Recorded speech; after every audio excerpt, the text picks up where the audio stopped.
नमो नमो तुलसी महारानी, नमो नमो हर की पटरानी। धन तुलसी पूरन तप कीनो, शालिग्राम बनी पटरानी। जाके पत्र मंजरी कोमल, श्रीपति कमल चरण लपटानी। धूप दीप नवैद आरती, पुष्पन की वर्षा बरसानी। 56 भोग 32 व्यंजन, बिन तुलसी हर एक न मानी। सभी सखी मय तेरो यश गावे, भक्ति दान दीजे महारानी। नमो नमो तुलसी महारानी, नमो नमो हर की पटरानी। नमो नमो तुलसी महारानी, नमो नमो हर की पटरानी। जय मां तुलसी। ओम नमो भगवते वासुदेवाय नमः। एकादशी के व्रत पारण में द्वादशी के समय आज हम सुनेंगे तुलसी, शालिग्राम तथा प्रयाग तीर्थ का महात्म्य।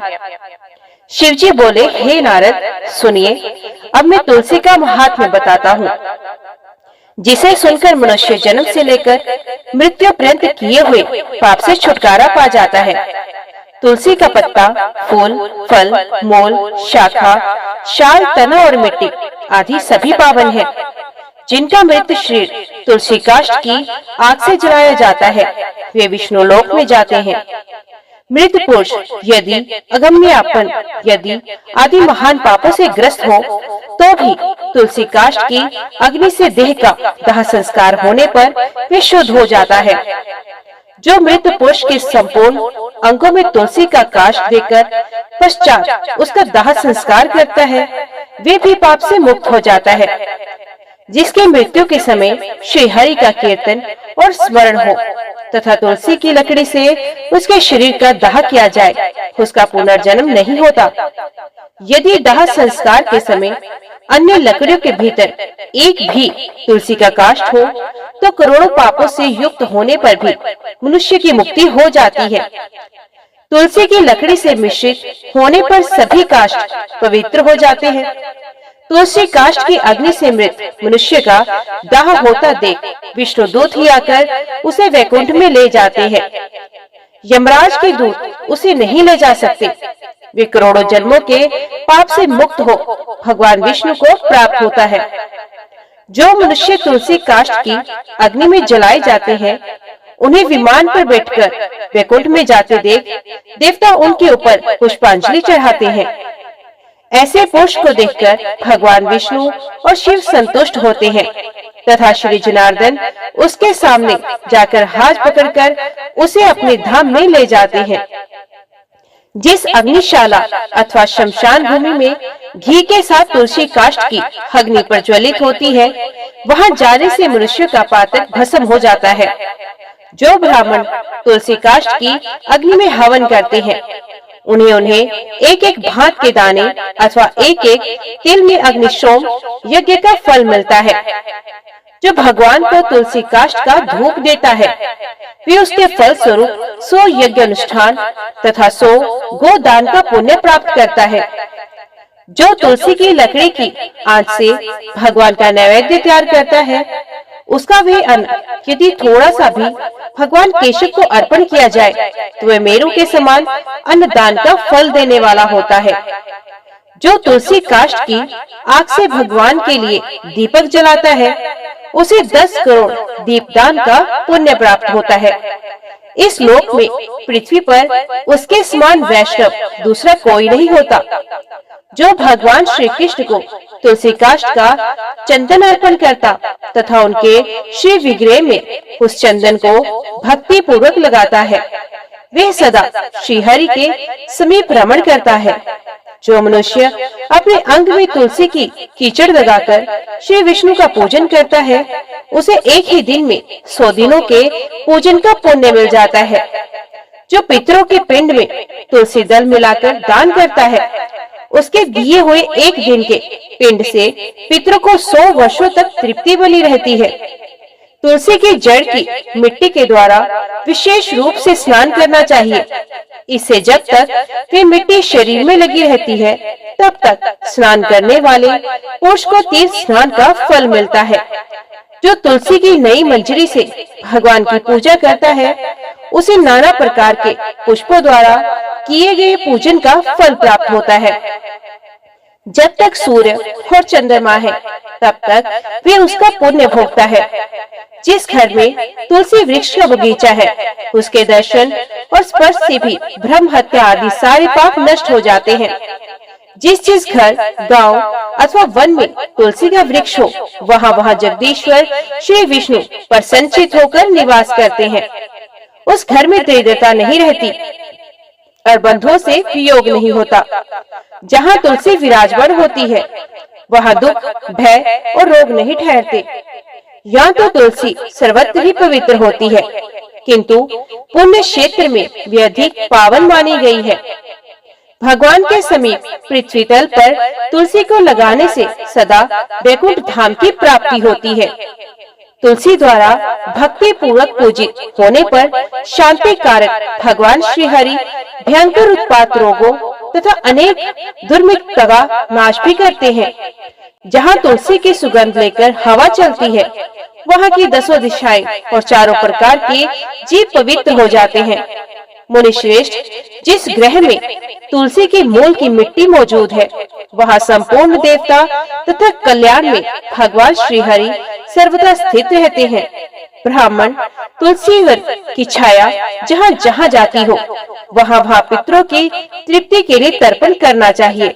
नारद, जहाँ तुलसी का समुदाय पड़ा हो वहाँ किया हुआ पिंडदान आदि पितरों के लिए अक्षय होता है। तुलसी को जड़ में ब्रह्मा, मध्य भाग में भगवान जनार्दन तथा मंजरी में श्री रुद्रदेव का निवास है। इसी से वे पावन मानी गई है। विशेषतः शिव मंदिर में यदि तुलसी का वृक्ष लगाया जाए तो उसे जितने बीज तैयार होते हैं उतने ही युगों तक मनुष्य स्वर्ग लोक में निवास करता है। जो पार्वण श्राद्ध के अवसर पर श्रावण मास में तथा संक्रांति के दिन तुलसी का पौधा लगाता है उसके लिए वे अत्यंत पुण्यदायिनी होती है। जो प्रतिदिन तुलसी दल से भगवान की पूजा करता है वे यदि दरिद्र हो तो धनवान हो जाता है। तुलसी की मूर्ति संपूर्ण सिद्धियां प्रदान करने वाली होती है। वे श्री कृष्ण की कीर्ति प्रदान करती है। जहाँ शालिग्राम को शिला होती है यहाँ श्री हरि की सानिध्य बना रहता है। वहाँ किया हुआ स्नान और दान काशी से 100 गुना अधिक महत्वशाली है। शालिग्राम की पूजा से कुरुक्षेत्र, प्रयाग तथा नैमिषारण्य की अपेक्षा कोटि गुना पुण्य प्राप्त होता है। जहाँ कहीं शालग्राममयी मुद्रा हो वहाँ काशी का सारा पुण्य प्राप्त हो जाता है। मनुष्य ब्रह्म हत्या आदि जो कुछ पाप करता है वे सब शालिग्राम शिला को पूजा से शीघ्र नष्ट हो जाता है। महादेव जी कहते हैं, नारद, अब मैं वेदों में कही हुई प्रयाग तीर्थ की महिमा का वर्णन करूंगा। जो मनुष्य पुण्य कर्म करने वाले हैं वे ही प्रयाग में निवास करते हैं। जहाँ गंगा, यमुना और सरस्वती तीनों नदियों का संगम है वही तीर्थ प्रवर प्रयाग है। वे देवताओं के लिए भी दुर्लभ है। इसके समान तीर्थ तीनों लोकों में कोई नहीं हुआ न होगा। जैसे ग्रहों में सूर्य और नक्षत्रों में चंद्रमा श्रेष्ठ है उसी प्रकार सब तीर्थों में प्रयाग नामक तीर्थ उत्तम है। विद्वान जो प्रातःकाल प्रयाग में स्नान करता है वे महान पाप से मुक्त हो परम पद को प्राप्त होता है। जो दरिद्रता को दूर करना चाहता हो उसे प्रयाग में जाकर कुछ दान करना चाहिए। जो मनुष्य प्रयाग में जाकर वहाँ स्नान करता है वे धनवान और दीर्घजीवी होता है। वहाँ जाकर मनुष्य अक्षयवट का दर्शन करता है।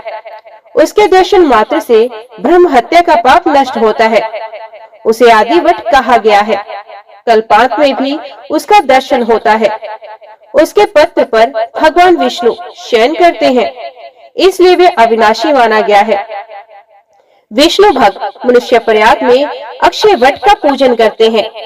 उस वृक्ष में सूत लपेटकर उसकी पूजा करनी चाहिए। वहाँ माधव नाम से प्रसिद्ध भगवान विष्णु नित्य विराजमान रहते हैं। उनका दर्शन अवश्य करना चाहिए। ऐसा करने वाला पुरुष महापापों से छुटकारा पा जाता है। देवता, ऋषि और मनुष्य सभी वहाँ अपने अपने योग्य स्थान का आश्रय लेकर नित्य निवास करते हैं। गो हत्यारा, चांडाल, दुष्ट, दूषित हृदय, बालघाती तथा अज्ञानी मनुष्य भी यदि वहाँ मृत्यु को प्राप्त होता है तो चतुर्भुज रूप धारण करके सदा ही वैकुंठ धाम में निवास करता है।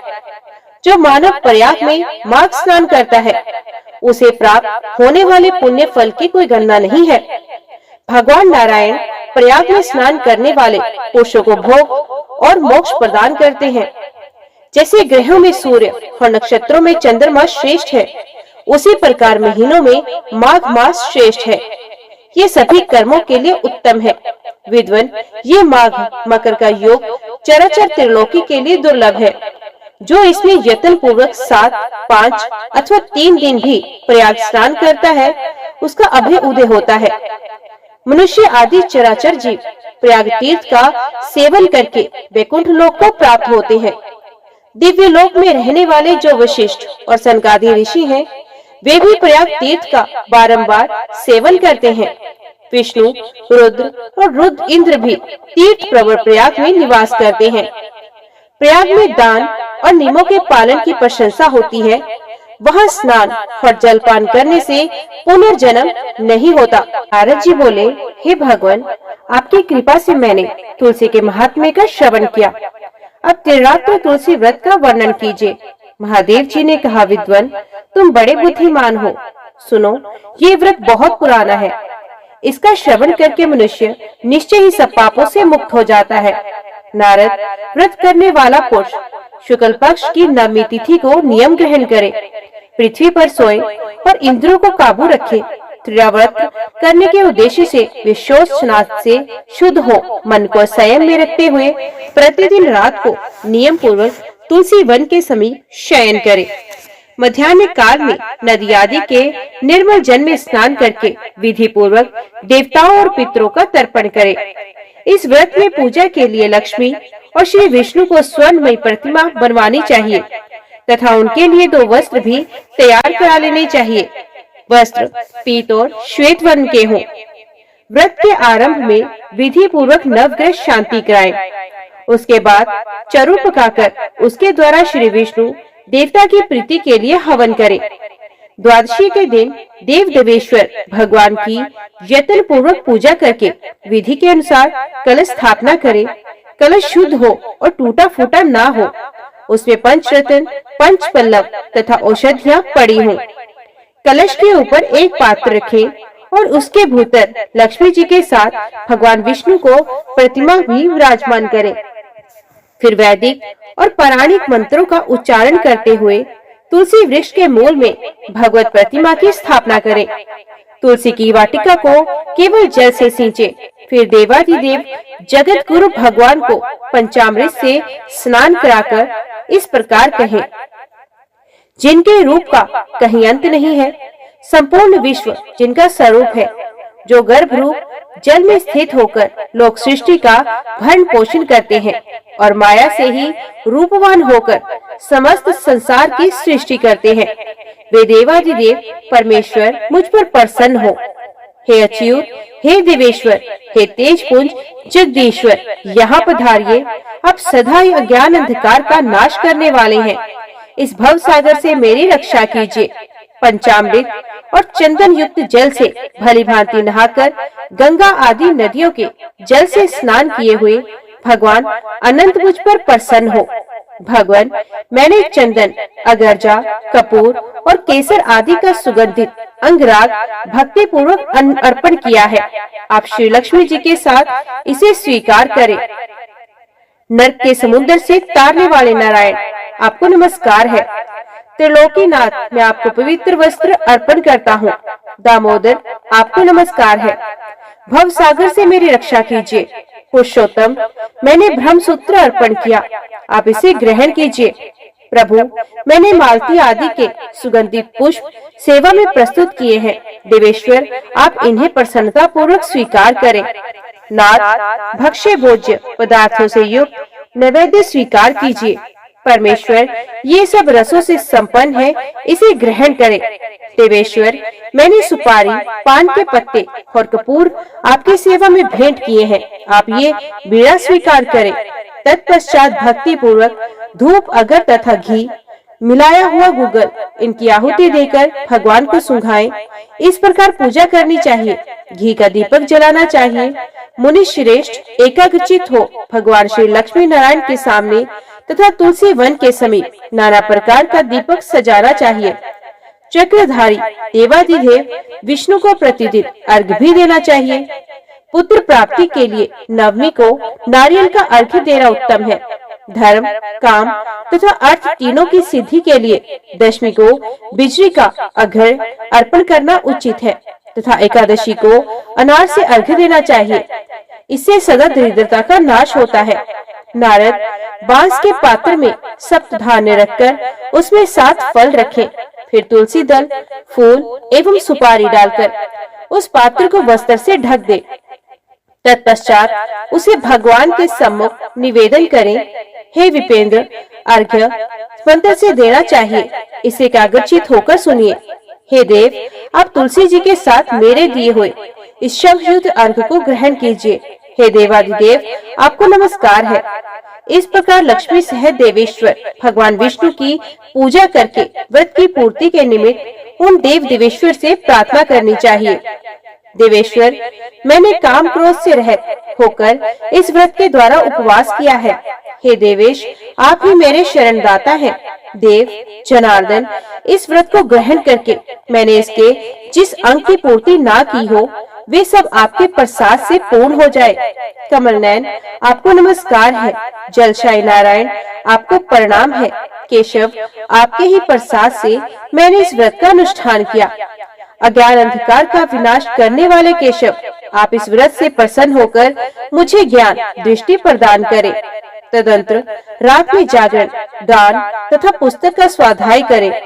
गान विद्या तथा नृत्य कला में प्रवीण पुरुषों द्वारा संगीत और नृत्य की व्यवस्था करें। अत्यंत सुंदर एवं पवित्र उपाख्यानों के द्वारा रात्रि का समय व्यतीत करें। निशा के अंत में प्रभात होने पर जब सूर्य देव का उदय हो जाए तब ब्राह्मणों को निमंत्रित करके भक्ति पूर्वक वैष्णव श्राद्ध करें। यज्ञोपवीत वस्त्र, माला तथा चंदन देकर वस्त्राभूषण एवं केसर के द्वारा पूजन पूर्वक 3 ब्राह्मण दंपत्ति को भोजन कराएं। घृत मिश्रित खीर के द्वारा यथेष्ट भोजन कराने के पश्चात दक्षिणा सहित पान, फूल और गंध आदि दान करें। अपनी शक्ति के अनुसार बांस के अनेक पात्र बनवाकर उन्हें पके हुए नारियल, पकवान, वस्त्र तथा भांति भांति के फलों से भरे। सप्तनिक आचार्य को वस्त्र पहनाए। दिव्याभूषण देकर चंदन और माला से उनका पूजन करें। फिर उन्हें सब सामग्रियों से युक्त दूध देने वाली गोदान करें। गौ के साथ दक्षिणा, वस्त्र, आभूषण, दोहन पात्र तथा अन्य सामग्री भी दे। श्री लक्ष्मी नारायण की प्रतिमा भी सब सामग्रियों सहित आचार्य को दे। सब तीर्थों में स्नान करने वाले मनुष्य को जो पुण्य प्राप्त होता है वे सब इस व्रत के द्वारा देव देव विष्णु के प्रसाद से प्राप्त हो जाता है। व्रत करने वाला पुरुष इस लोक में मन को प्रिय लगने वाले संपूर्ण पदार्थों और प्रचुर भोगों का उपभोग करके अंत में श्री विष्णु की कृपा से भगवान विष्णु के परम धाम को प्राप्त होता है। कार्तिकेय ने कहा, भगवान अब योग्यों में श्रेष्ठ हैं। मैंने आपके मुख से सब धर्मों का श्रवण किया। प्रभु, अब शालिग्राम पूजा की विधि का विस्तार के साथ वर्णन कीजिए। महादेव जी ने कहा, हे महामते, तुमने बहुत उत्तम बात पूछी है। वत्स, तुम जो कुछ पूछ रहे हो उसका उत्तर देता हूँ, सुनो। शालिग्राम शिला में सदा चराचर प्राण सहित समस्त त्रिलोकी लीन रहती है। जो शालिग्राम शिला का दर्शन करता, उसे मस्तक झुकाता, स्नान करता और पूजन करता है, वे कोटि यज्ञ के समान पुण्य तथा कोटि गोदानों का फल पाता है। बेटा, जो पुरुष सर्वदा भगवान विष्णु की शालिग्राम शिला का चरणामृत पान करता है, उसने गर्भवास के भयंकर कष्ट का नाश कर दिया। जो सदा भोगों में आसक्त और भक्ति भाव से हीन है, वे भी शालिग्राम शिला का पूजन करके भगवत स्वरूप हो जाता है। शालिग्राम शिला का स्मरण, कीर्तन, ध्यान, पूजन और नमस्कार करने पर कोटि कोटि ब्रह्म हत्याओं का पाप नष्ट हो जाता है। शालिग्राम शिला का दर्शन करने से अनेक पाप दूर हो जाते हैं। जो मनुष्य प्रतिदिन शालिग्राम शिला की पूजा करता है, उसे ना तो यमराज का भय होता है और न मरने या जन्म लेने का। जिन मनुष्यों ने भक्ति भाव से शालिग्राम को नमस्कार मात्र कर लिया, उसको तथा मेरे भक्तों को फिर मनुष्य योनि की प्राप्ति कैसे हो सकती है? वे तो मुक्ति के अधिकारी हैं। जो मेरी भक्ति के घमंड में आकर मेरे प्रभु भगवान वसुदेव को नमस्कार नहीं करते, वे पापों से मोहित हैं। उन्हें मेरा भक्त नहीं समझना चाहिए। करोड़ों कमल पुष्पों से मेरी पूजा करने पर जो फल मिलता है, वही शालिग्राम शिला के पूजन से कोटि गुना होकर मिलता है। जिन लोगों ने मर्त्य लोक में आकर शालिग्राम शिला का पूजन नहीं किया, उन्होंने ना तो कभी मेरा पूजन किया और न ही नमस्कार ही किया। जो शालिग्राम शिला के अग्रभाग में मेरा पूजन करता है, उसने मानो लगातार 21 युगों तक मेरी पूजा की हो। जो मेरा भक्त होकर वैष्णव पुरुष का पूजन नहीं करता, वे मुझसे द्वेष रखने वाला है। उसे तब तक के लिए नरक में रहना पड़ता है जब तक कि 14 इंद्रों की आयु समाप्त नहीं हो जाती। जिसके घर में कोई वानप्रस्थी, वैष्णव अथवा सन्यासी 2 घड़ी ही भी विश्राम करता है, उसके पितामह 8 युगों तक अमृत भोजन करते हैं। शालिग्राम शिला से प्रकट हुए लिंगों का एक बार भी पूजन करने पर मनुष्य योग और सांख्य से रहित होने पर भी मुक्त हो जाते हैं। मेरे कोटि कोटि लिंगों का दर्शन, पूजन और स्तवन करने से जो फल मिलता है, वे एक ही शालिग्राम शिला के पूजन से प्राप्त होता है। जो वैष्णव प्रतिदिन 12 शालिग्राम शिलाओं का पूजन करता है, उसके पुण्य का वर्णन सुनो। गंगा जी के तट पर करोड़ों शिवलिंगों का पूजन करने से तथा लगातार 8 युगों तक काशीपुरी में रहने से जो पुण्य होता है, वे उस वैष्णव को एक ही दिन में प्राप्त हो जाता है। अधिक कहने की क्या आवश्यकता। जो वैष्णव मनुष्य शालिग्राम शिला का पूजन करता है, उसके पुण्य की गणना करने में तो ब्राह्मण मैं जो भी समर्थ नहीं है। इसलिए बेटा, मेरे भक्तों को उचित है कि वे मेरी प्रसन्नता के लिए भक्ति पूर्वक शालिग्राम शिला का भी पूजन करें। जहाँ शालिग्राम शिला रूपी भगवान केशव विराजमान है, वही संपूर्ण देवता, असुर, यक्ष तथा 14 भुवन मौजूद हैं। अन्य देवताओं का करोड़ों बार कीर्तन करने से जो फल मिलता है, वे भगवान शिव का एक बार कीर्तन करने से ही मिल जाता है। अतकल युग में श्री हरि का कीर्तन ही सर्वोत्तम पुण्य है। श्री हरि का चरणोदक पान करने से ही समस्त पाप का प्रायश्चित हो जाता है। फिर उनके लिए दान, उपवास और चंद्रायण व्रत करने की क्या आवश्यकता है।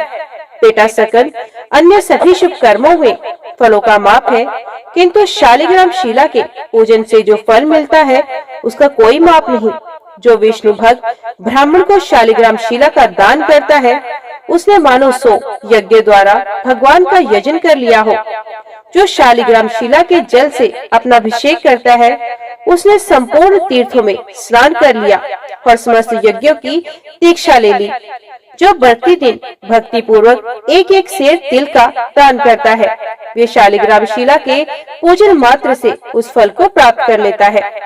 शालिग्राम शिला को अर्पण किया हुआ थोड़ा सा पत्र, पुष्प, फल, जल, मूल और दुर्वा दल भी मेरु पर्वत के समान महान फल देने वाला होता है। जहाँ शालिग्राम शिला होती है, वहाँ भगवान श्री हरि विराजमान रहते हैं। वहाँ किया हुआ स्नान और दान काशी से 100 गुना अधिक फल देने वाला है। प्रयाग, कुरुक्षेत्र, पुष्कर और नैमिषारण्य, ये सभी तीर्थ वहाँ मौजूद रहते हैं।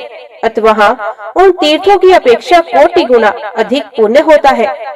काशी में मिलने वाला मोक्ष रूपी महान फल भी वहाँ सुलभ होता है। जहाँ शालिग्राम शिला से प्रकट होने वाले भगवान शालिग्राम तथा द्वारका से प्रकट होने वाले भगवान गोमती चक्र में हो तथा जहाँ इन दोनों का संगम हो, वहाँ निस्संदेह मोक्ष की प्राप्ति होती है। शालिग्राम शिला के पूजन में मंत्र, जप, भावना, स्तुति अथवा किसी विशेष प्रकार के आचार का बंधन नहीं। शालिग्राम शिला के सम्मुख विशेषित कार्तिक मास में आदर पूर्वक स्वस्तिक का चिन्ह बनाकर मनुष्य अपनी 7 पीढ़ियों को पवित्र कर देता है। जो भगवान केशव के समक्ष मिट्टी अथवा गेरू आदि से छोटा सा भी मंडल बनाता है, वे कोटि कल्प तक दिव्य लोक में निवास करता है। श्री हरि के मंदिर को सजाने से गम्य गमन तथा अभ्यक्षर भक्षण जैसे पाप भी नष्ट हो जाते हैं। जो नारी प्रतिदिन भगवान विष्णु के सामने चौक तोड़ती है, वे 7 जन्मों तक कभी विधवा नहीं होती। पार्वती जी ने कहा, महेश्वर, अब मुझसे भगवान के वैभव, मत्स्य कूर्म आदि अवतारों का विस्तार पूर्वक वर्णन कीजिए। श्री महादेव जी बोले, हे देवी, एकाग्रचित होकर सुनो। मैं श्री हरि के वैभव, मत्स्य कूर्म आदि अवतारों का वर्णन करता हूँ। जैसे एक दीपक से दूसरे अनेक दीपक जला लिए जाते हैं, उसी प्रकार एक परमेश्वर के अनेक अवतार होते हैं। उन अवतारों के प्रावस्त, वेऊ और विभव आदि अनेक भेद हैं। भगवान विष्णु के अनेक शुभ अवतार बताए गए हैं। ब्रह्मा जी ने भृगु, मरीचि, अत्रि, दक्ष, कर्दम, पुलस्त्य, पुलह, अंगिरा तथा कृतु इन 9 प्रजापतियों को उत्पन्न किया। इनमें मरीचि ने कश्यप को जन्म दिया। कश्यप की 4 स्त्रियां थी, अदिति, दिति, कद्रु और विनिता। अदिति देवताओं को जन्म हुआ। दिति ने तमोगुणी पुत्रों को उत्पन्न किया, जो महान असुर हुए। उनके नाम इस प्रकार हैं: मकर, हैग्रीव, महाबली, हिरणाक्ष, हिरण्यकशिपु, जम और मैं आदि। मकर बड़ा बलवान था। उसने ब्रह्मलोक में जाकर ब्रह्मा जी को मोहित करके उनसे संपूर्ण वेद छीन लिए। इस प्रकार श्रुतियों का अपहरण करके वे महासागर में घुस गया। फिर तो सारा संसार धर्म से शून्य हो गया। वर्ण संकर संतान उत्पन्न होने लगी। स्वाध्याय, वष्टकार और वर्णाश्रम धर्म का लोप हो गया। तो ब्रह्मा जी ने संपूर्ण देवताओं के साथ क्षीर सागर पर भगवान की शरण में जाकर मकर दैत्य के द्वारा अपहरण किए हुए वेदों का उद्धार करने के लिए उनका स्तवन किया।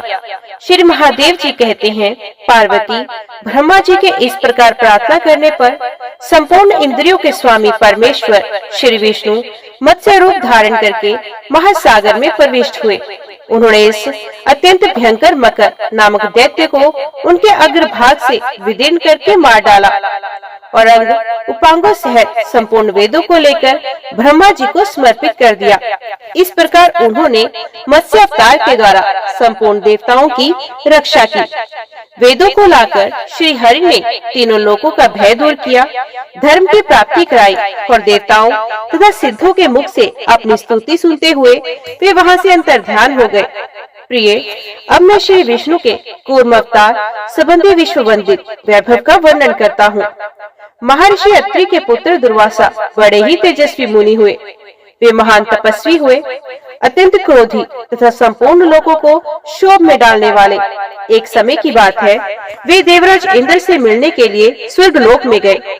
उस समय इंद्र ऐरावत हाथी पर नरूद हो संपूर्ण देवताओं से पूजित होकर कहीं जाने के लिए उद्युक्त थे। उन्हें देखकर महातपस्वी दुर्वासा का मन प्रसन्न हो गया। उन्होंने विनीत भाव से देवराज को एक पारिजात की माला भेंट की। देवराज ने उसे लेकर हाथी के मस्तक पर डाल दिया और स्वयं नंदनवन की ओर चल दिए। हाथी मद से उन्मत्त हो रहा था। उसने सूंड से उस माला को उतार लिया और मसलते हुए तोड़कर जमीन पर फेंक दिया। इससे दुर्वासा जी का क्रोध बढ़ गया और उन्होंने शाप देते हुए कहा, हे देवराज, तुम त्रिभुवन की राजलक्ष्मी से संपन्न होने के कारण मेरा अपमान कर रहे हो, इसलिए तीनों लोगों की लक्ष्मी नष्ट हो जाएगी, इसमें तनिक भी संदेह नहीं। दुर्वासा के इस प्रकार शाप देने पर इंद्र पुण्य अपने नगर को लौट गए। तत्पश्चात जगन माता लक्ष्मी अंतर ध्यान हो गई। ब्रह्मा आदि देवता, गंधर्व, यक्ष, किन्नर, दैत्य, दानव, नाग, मनुष्य, राक्षस, पशु, पक्षी तथा कीट आदि जगत के समस्त चराचर प्राणी दरिद्रता के मारे दुख भोगने लगे। सब लोगों ने भूख प्यास से पीड़ित होकर ब्रह्मा जी के पास जाकर कहा, भगवान, तीनों लोग भूख प्यास से पीड़ित हैं।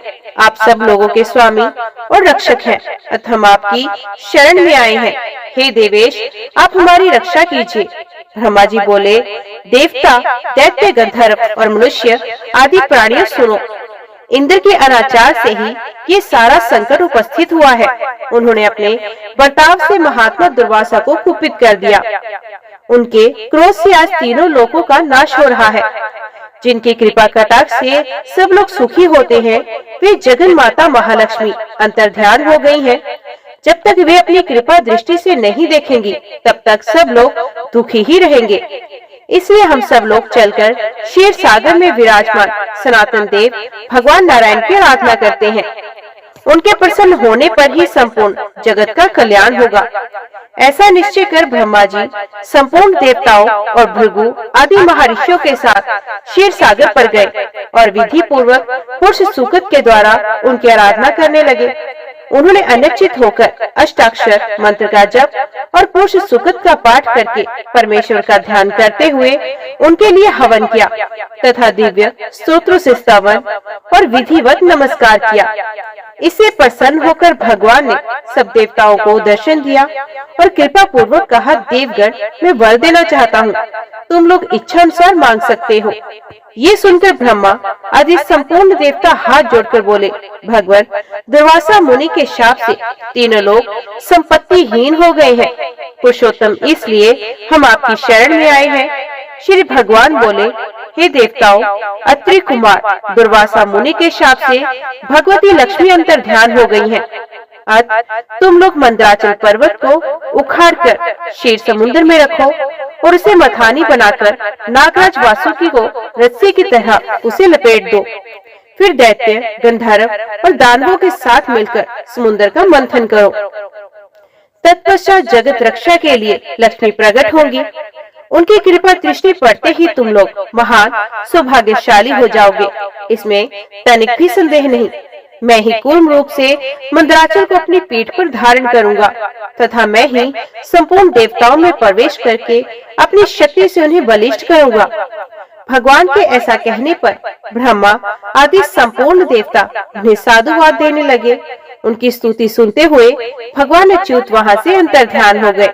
तदंतर संपूर्ण देवता और महाबली दानव आदि ने मंदराचल पर्वत को उखाड़कर क्षीर सागर में डाला। इसी समय अमृत पराक्रमी भूत भावन भगवान नारायण ने कछुए के रूप में प्रकट होकर उस पर्वत को अपनी पीठ पर धारण किया तथा एक हाथ से उन सर्वव्यापी अविनाशी प्रभु ने उसके शिखर को भी पकड़ रखा था। तदंतर देवता और असुर मंदराचल पर्वत में नागराज वासुकी को लपेटकर क्षीर सागर का मंथन करने लगे। जिस समय महाबली देवता लक्ष्मी को प्रकट करने के लिए क्षीर सागर को मथने लगे, उस समय संपूर्ण महर्षि उपवास करके मन और इंद्रियों के संयम पूर्वक श्री सूट और विष्णु सहस्त्र नाम का पाठ करने लगे। शुद्ध एकादशी तिथि को समुद्र का मंथन आरंभ हुआ। उस समय लक्ष्मी के प्रादुर्भाव की अभिलाषा रखते हुए श्रेष्ठ ब्राह्मणों और मुनिवरों ने भगवान लक्ष्मी नारायण का ध्यान और पूजन किया। उस मुहूर्त में सबसे पहले कालकूट नामक महाभयंकर विष प्रकट हुआ। बड़े पिंड के रूप में था। वे प्रलयकालीन अग्नि के समान अत्यंत भयंकर जान पड़ता था। उसे देखते ही संपूर्ण देवता और दानव भय से व्याकुल हो गए। उन्हें भागते हुए देखकर सबको रोककर कहा, हे देवताओं, मैं इस विष को अवश्य पीऊंगा, तुम लोग भय मत करो। मेरी बात सुनकर इंद्र आदि संपूर्ण देवता मेरे चरणों में पड़ गए और साधु साधु कहकर मेरी स्तुति करने लगे। उधर मेघ के समान काले रंग वाले उस महाभयानक विष को प्रकट हुआ देख मैंने एकाग्रचित से अपने हृदय से स्वर्ग दुखहारी भगवान नारायण का ध्यान किया और उनके 3 नाम रूपी महामंत्र का भक्ति पूर्वक जप करते हुए उस भयंकर विष को पी लिया। सर्वव्यापी श्री विष्णु के 3 नामों के प्रभाव से उस लोक संहारकारी विष को मैंने अनायास ही पचा लिया। अच्युत, अनंत और गोविंद ये श्री हरि के 3 नाम हैं, जो एकाग्रचित हो इनके आदि में प्रणव और अंत में नमः जोड़कर ओम अच्युताय नमः, ओम अनंताय नमः तथा ओम गोविंदाय नमः इस रूप में भक्ति पूर्वक जप करता है, उसे विष रोग और अग्नि से होने वाली मृत्यु का महान भय नहीं प्राप्त होता।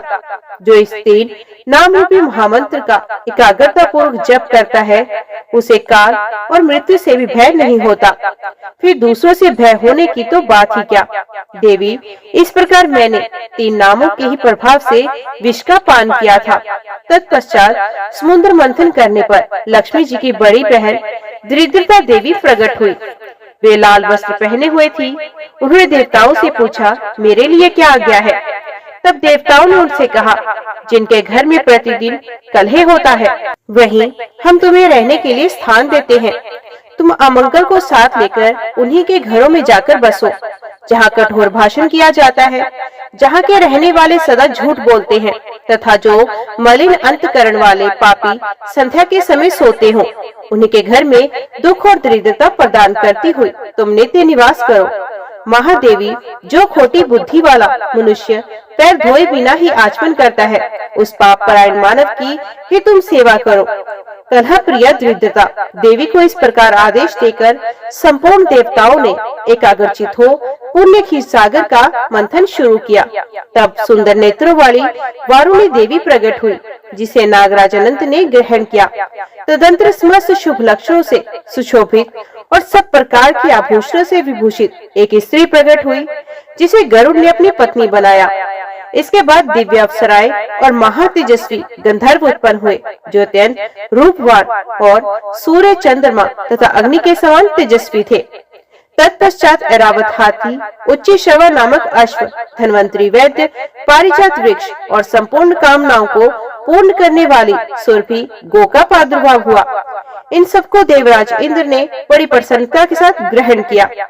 इसके बाद द्वादशी को प्रातः काल सूर्योदय होने पर संपूर्ण लोगों के अधीश्वरी कल्याणमयी भगवती महालक्ष्मी प्रकट हुई। उन्हें देखकर सब देवताओं को बड़ा हर्ष हुआ। देवलोक में दुदंबियां बजने लगी, वन देवियां फूलों की वर्षा करने लगी, गंधर्वराज गाने लगे और अप्सराएं नाचने लगी। शीतल एवं पवित्र हवा चलने लगी। सूर्य की प्रभा निर्मल हो गई, बुझी हुई अग्नियां जल उठी और संपूर्ण दिशाओं में प्रसन्नता छा गई। तदंतर क्षीर सागर से शीतल एवं अमृतमय किरणों से युद्ध चंद्रमा प्रकट हुए, जो माता लक्ष्मी के भाई और सबको सुख देने वाले हैं। वे नक्षत्रों में इसके स्वामी और संपूर्ण जगत के मामा है। इसके बाद श्री हरि की पत्नी तुलसी देवी प्रकट हुई, जो परम पवित्र और संपूर्ण विश्व को पावन बनाने वाली है। जगन माता तुलसी का प्रादुर्भाव श्री हरि की पूजा के लिए ही हुआ था। तत्पश्चात सब देवता प्रसन्नचित होकर मंदराचल पर्वत को यथास्थान रखाए और सफल मनोरथ हो माता लक्ष्मी के पास जा सहस्त्र नाम से स्तुति करके श्री सुकत का जप करने लगे। तब भगवती लक्ष्मी ने प्रसन्न होकर संपूर्ण देवताओं से कहा, देवताओं, तुम्हारा कल्याण हो। मैं तुम्हें वर देना चाहती हूँ, मुझसे मनोवांछित वर मांगो। देवता बोले, संपूर्ण लोगों के स्वामी भगवान विष्णु की प्रियतमा लक्ष्मी देवी, आप हम लोगों पर प्रसन्न हो और श्री विष्णु के वक्ष स्थल में सदा निवास करें, कभी भगवान से अलग न हो तथा तीनों लोकों का भी कभी त्याग न करें। देवी, यही हमारे लिए श्रेष्ठ वर होगा। जगन माता, आपको नमस्कार है, हम आपसे यही चाहते हैं। देवताओं के ऐसा कहने पर श्री नारायण के प्रियतमा लोक माता महेश्वरी लक्ष्मी ने एवं वस्तु कहकर उनकी प्रार्थना स्वीकार की। तदंतर क्षीर सागर पर भगवान नारायण और ब्रह्मा जी भी प्रकट हुए। देवताओं ने जनार्दन को नमस्कार करके उनका स्तवन किया और प्रसन्न वंदन हो हाथ जोड़कर कहा, सर्वेश्वर, आप अपनी प्रियतमा और महारानी लक्ष्मी देवी को, जो कभी आपसे अलग होने वाली नहीं है, जगत की रक्षा के लिए ग्रहण कीजिए। ऐसा कहकर ब्रह्मा आदि देवता और मुनियों ने नाना प्रकार के रत्नों से बने हुए बाल सूर्य के समान तेजस्वी दिव्य पीठ पर भगवान विष्णु और भगवती लक्ष्मी को बिठाया तथा नेत्रों से आनंद के आंसू बहाते हुए उन्होंने दिव्य वस्त्र, दिव्य माला, रत्न में आभूषण एवं अप्राकृतिक दिव्य फलों से उन दोनों का पूजन किया। क्षीर सागर से जो कोमल दलों वाली तुलसी देवी प्रकट हुई थी, उनके द्वारा उन्होंने लक्ष्मी जी के युगल चरणों का आचरण किया। फिर 3 बार प्रदक्षिणा और बारंबार नमस्कार करके दिव्य स्तोत्रों से स्तुति की। इससे सर्वदेवेश्वर भगवान श्री हरि ने लक्ष्मी सहित प्रसन्न होकर देवताओं को मनोवांछित वरदान दिया। तब से देवता और मनुष्य आदि प्राणी बहुत प्रसन्न रहने लगे। उनके यहाँ धन धान्य की प्रचुर वृद्धि हुई और वे निरोग होकर अत्यंत सुख का अनुभव करने लगे। इसके बाद लक्ष्मी सहित भगवान विष्णु ने प्रसन्न होकर संपूर्ण लोगों के हित के लिए समस्त महामुनियों और देवताओं से कहा, मुनियों और महाबली देवताओं, तुम सब लोग सुनो। एकादशी तिथि परम पुण्यमयी है, वे सब उपद्रवों को शांत करने वाली है। तुम लोगों ने लक्ष्मी का दर्शन पाने के लिए इस तिथि को उपवास किया है, इसलिए ये द्वादशी तिथि मुझे सदा प्रिय होगी। आज से जो लोग एकादशी का उपवास करके द्वादशी को प्रातःकाल सूर्योदय होने पर बड़ी श्रद्धा के साथ लक्ष्मी और तुलसी के साथ मेरा पूजन करेंगे, वे सब बंधनों से मुक्त होकर मेरे परम पद को प्राप्त करेंगे। ऐसा कहकर सनातन परमात्मा भगवान विष्णु मुनि के द्वारा अपनी स्तुति सुनते हुए लक्ष्मी जी के निवास स्थान क्षीरसागर में चले गए। वहां सूर्य के समान तेजोमय विमान पर शेषनाग की शैया के ऊपर विशाल लोचना भगवती रमा के साथ रहने लगे। वे देवताओं को दर्शन देने के लिए सदा ही वहां निवास करते हैं। तदंतर सब देवता कश्यप रूपधारी सनातन भगवान का भक्ति पूर्वक पूजन करके प्रसन्नचित हो उनकी स्तुति करने लगे। इससे उन्हें बड़ी प्रसन्नता हुई और वे बोले, हे देवेश्वरों, तुम्हारे मन में जैसी इच्छा हो वैसा वर मांगो। देवता बोले, महाबली देवेश्वर, आप शेषनाग और दिग्गजों की सहायता के लिए 7 दीपों वाली इस पृथ्वी को अपनी पीठ पर धारण कीजिए। देवताओं की प्रार्थना सुनकर विश्व भावन भगवान ने बड़ी प्रसन्नता के साथ कहा, एवं वस्तु ऐसा ही हो।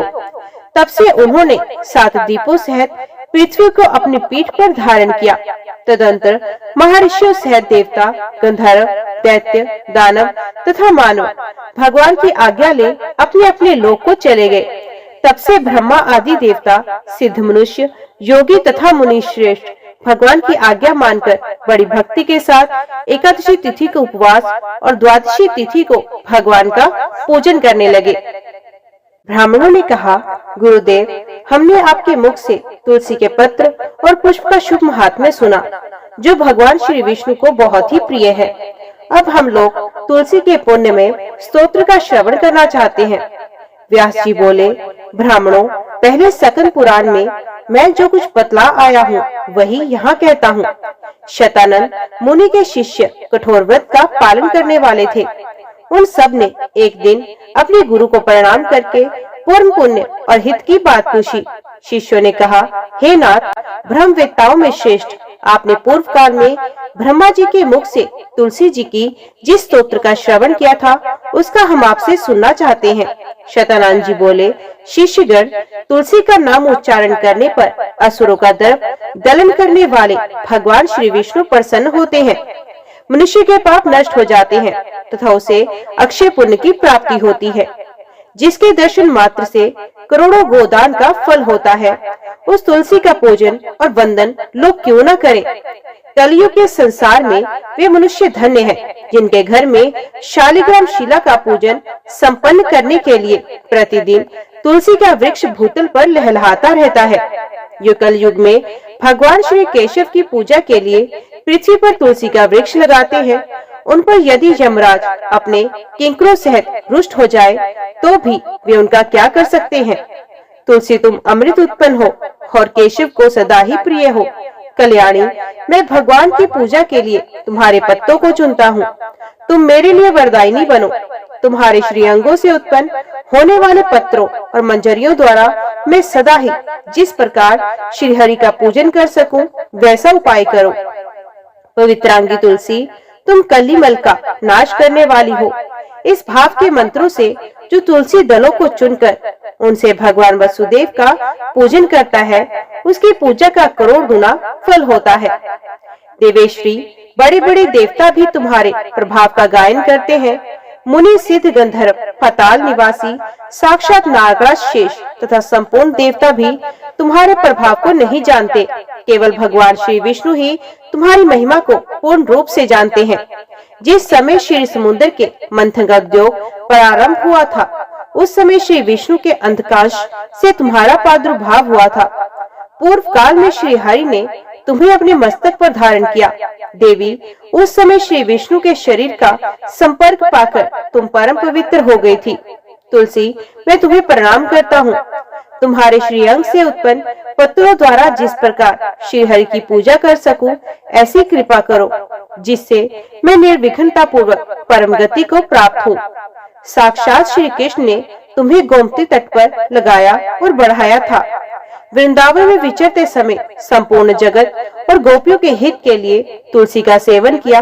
जगत प्रिय तुलसी, पूर्व काल में वशिष्ठ जी के कथा अनुसार श्री रामचंद्र जी ने भी राक्षसों का वध करने के उद्देश्य से सरयू के तट पर तुम्हें लगाया था। तुलसी देवी, मैं तुम्हें प्रणाम करता हूँ। श्री रामचंद्र जी से वियोग हो जाने पर अशोक वाटिका में रहते हुए जनक किशोरी सीता ने तुम्हारा ही ध्यान किया था, जिससे उन्हें पुण्य अपने प्रियतम का समागम प्राप्त हुआ।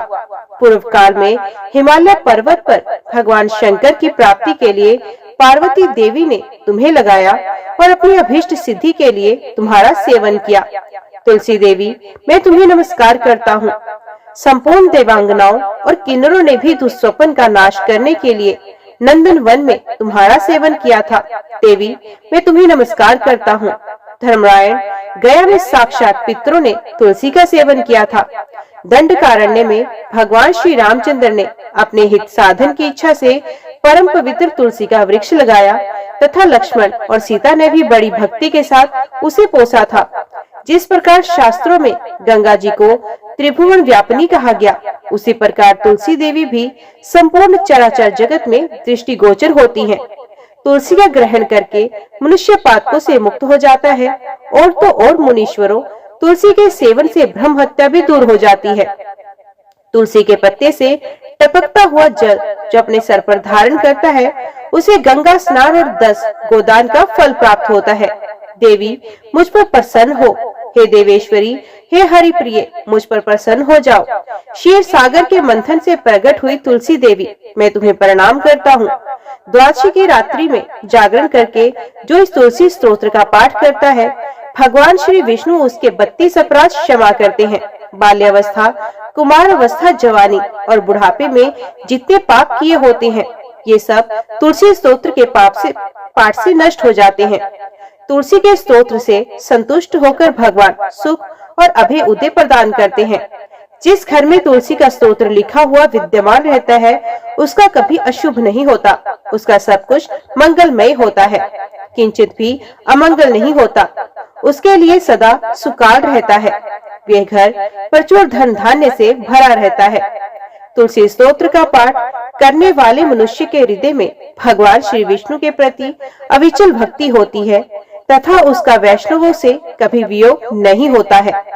इतना ही नहीं, उसकी बुद्धि कभी अधर्म में नहीं प्रवृत्त होती। जो द्वादशी की रात्रि में जागरण करके तुलसी स्तोत्र का पाठ करता है, उसे करोड़ों तीर्थों के सेवन का फल प्राप्त होता है। जय माँ तुलसी, जय श्री हरि। ओम नमो भगवते वासुदेवाय नमः। आज की वीडियो में इतना ही। उम्मीद करती हूँ वीडियो आपको पसंद आई होगी। वीडियो पसंद आई हो तो वीडियो को लाइक और चैनल को सब्सक्राइब जरूर कीजिएगा। जय श्री हरि लिखकर कमेंट बॉक्स में अपनी हाजिरी और अपने सुझाव देना ना भूलिएगा। तो मिलते हैं अगली कथा अगली वीडियो के साथ। तब तक के लिए देखते व सुनते रहिए। जय माँ कंजक, जय माता दी।